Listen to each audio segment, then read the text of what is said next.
새해가 밝은 지 한 달 가까이 지났지만 국내외 경제는 여전히 혼란을 거듭하고 있습니다. 이 주요 전망 자료를 모아보면 올해도 지난해와 큰 차이가 없어 보이고 오히려 국제유가나 환율 등 불확실성이 커진 상황에서 변동성은 더 확대될 수 있다는 분석이 나옵니다. 대구 경북 지역은 더 좋지 않은 상황이 이어질 거라는 이야기도 나오는데요. 올해 경제 전망 김철우 기자가 전해드립니다. 올해 주요국들의 경제 전망은 그리 밝지 않습니다.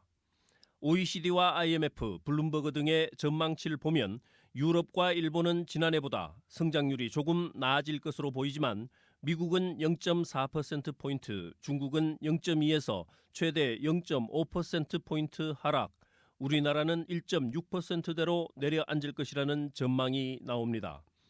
미국 견조한 성장세, 제조 부진 유럽, 중국 내수 침체, 일본의 수출 호조로 요약할 수 있습니다. 우리나라는 내수 회복세가 완만한 가운데 수출 증가세가 둔화되면서 성장 흐름이 약화되는 모습이 올해도 이어질 것이라는 전망이 많습니다. 물가와 금리가 떨어졌다지만 체감 물가와 가계부채 수준이 여전히 높아 내수 회복의 걸림돌이 될 전망입니다. 작년에 이제 성장률 전망치가 2%라는 걸 유지했던 가장 큰 건 내수는 뭐 박살이 났는데 수출이 거의 이제 끌고 갔다라고 보시면 되는데 올해는 내수가 올라오지 않는 상황에서 수출까지 무너지다 보니까 성장률이 1%대로 작년 대비해서는 이제 절반 수준까지 떨어지게 되는 거죠. 여기에다 러시아, 우크라이나 전쟁과 중동의 불안한 정세, 그리고 원유가 변동, 미국 기준금리 인하 지체, 원달러 등 환율 약세 등이 올해 우리나라가 직면한 주요 대외 변수입니다. 국제유가, 금리, 환율 어느 것 하나 불안하지 않은 것이 없는 상태에서 대구 경북은 지난해 11월 수출이 감소세로 돌아선 가운데 내수 부진이 이어지면서 성장률이나 경기 등이 전국 평균을 밑도는 한 해가 될 것이라는 전망이 많습니다.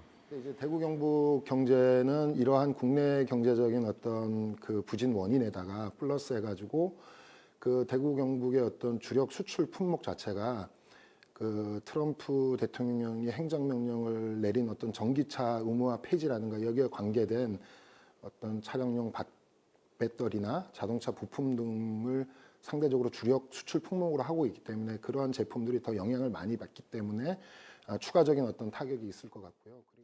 특히 대구는 영세 자영업자 비율이 높고 임시 근로자 비율도 높아 대외 경제 변화에 취약한 데다 개선이 힘들다는 구조적 문제점을 안고 있습니다. 생산과 수출이 늘 수 있는 경쟁력 개선과 좋은 일자리로의 산업 재편, 아파트 수급 물량 조정 등을 통한 부동산 경기 활성화 같은 대책이 올해는 다른 어떤 해보다 더 필요할 것으로 보입니다. MBC 뉴스 김철우입니다.